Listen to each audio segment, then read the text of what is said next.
Hi everyone, this video is sponsored by BuyMote. BuyMote Apna நம்ம யூஸ்வலாகவே நம்ம வீட்டில் யூஸ் பண்ணுற ப்ராடக்ட் மேக்ஸிமம் நம்ம வெளியே வாங்குகிற ப்ரைஸை விட இந்த ஆப்பில் நம்ம பர்ச்சேஸ் பண்ணனா மேக்ஸிமம் அமௌண்ட் வைஸ் கம்மியாக தான் இருக்கும். நீங்களும் இந்த ஆப்பை டவுன்லோட் பண்ணி யூஸ் பண்ணி பாருங்கள். லிங்க் டிஸ்கிரிப்ஷனில் இருக்குது. ஸோ இன்றைக்கி நம்ம இதை பற்றி தெரிஞ்சுக்க போகிறோம்னா நம்ம ஹேர் பற்றி தான் தெரிஞ்சுக்க போகிறோம். ஓகே, வாங்க வீடியோக்குள்ளே போகலாம். ஸோ உங்களுக்கும் தெரிஞ்சிருக்கும், இந்த இமேஜை பார்த்தோன்னே முடியோட அடிப்படை அமைப்பு குதம்னு சொல்லப்படுது. இது முடியின் அடிப்படையான வளர்ச்சியாக அமையப்படுது. கூடு மேலே வெளியில் காணப்படும் பகுதி. மொத்தம் 3 அடுக்குகள் இருக்குது. குருதிக்கட்டை, குருதிப்பட்டயம், புறத்தோல். குருதிக்கட்டையினுள்ளே உள்ள மைய பகுதியை தான் அப்படி சொல்கிறாங்க. குருதிப்பட்டயம்னா முடியின் வலிமைக்கு முக்கிய காரணமான ஒரு பகுதி. புறத்தோல் வெளிப்புறமான பாதுகாப்பு அடுக்கு, நம்ம முடியை பாதுகாக்கிறதுக்குரிய ஒரு எடுப்பு. முடியின் நிறம் நம்ம எல்லாத்துக்குமே தெரிஞ்ச விஷயம்தான். முடியின் நிறம் மெலனின் எனும் நுண்ணுருக்கள் மூலம் முடிவாகிறது. கருப்பு, பழுப்பு அல்லது வெள்ளை நிறம் ஜெனடிக்ஸை சார்ந்தது அப்படின்னு சொல்கிறாங்க. முடியின் வளர்ச்சி நிலைகள்.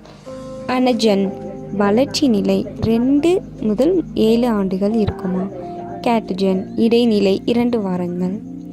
டெலோஜன் உடல் ஓய்வு நிலை 3 to 4 மாதங்கள் அப்படின்னு சொல்லப்படுது. முடி வளர்ச்சிக்கான காரணிகள் பற்றி தெரிஞ்சுக்கலாம். உணவு, எந்த மாதிரியான உணவு எடுத்துக்கணும்னா புரதம், இரும்பு மற்றும் விட்டமின் இ மிகுதியான உணவுகளை நம்ம யூஸ் பண்ணணும். உறுப்பு ஆரோக்கியம், தைராய்டு பிரச்சனைகள் முடி வளர்ச்சியை ரொம்ப பாதிக்கும் அப்படின்னு சொல்லப்படுது. உடல் சூழல், உடல் சூடான அல்லது மாசு அதிகமான சூழலில் முடி பாதிப்படையும். முடி பராமரிக்கும் முறை சுத்தம். எப்பயுமே நம்ம ஹேரை சுத்தமாக வச்சுக்கணும். எப்பயுமே வீக்லி 3 times வாஷ் பண்ணுறது நமக்கு யூஸ்வலாக தெரிஞ்சது தான். சுருகிய பிரஷ் அளவுடைய ஷாம்பு பயன்படுத்தலாம் அப்படின்னு சொல்லப்படுது. ஆனால் நம்ம மேக்ஸிமம் இந்த மாதிரியான எஃபெக்டிவான ஷாம்புலாம் யூஸ் பண்ணுற போது இயற்கையாகவே நம்ம ஷேக்கக்காய் யூஸ் பண்ணுறது ரொம்ப நல்லது.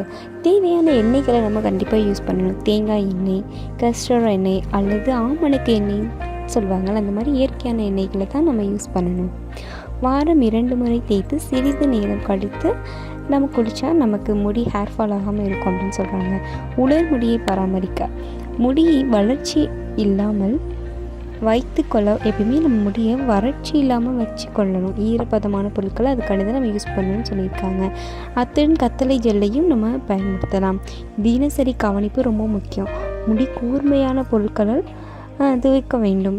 வெப்ப உபகரணங்களை நம்ம யூஸ் பண்ணக்கூடாது அப்படின்னு சொல்கிறாங்க. ஓகே, நம்ம நெக்ஸ்ட் வீடியோவில் பார்க்கலாம்.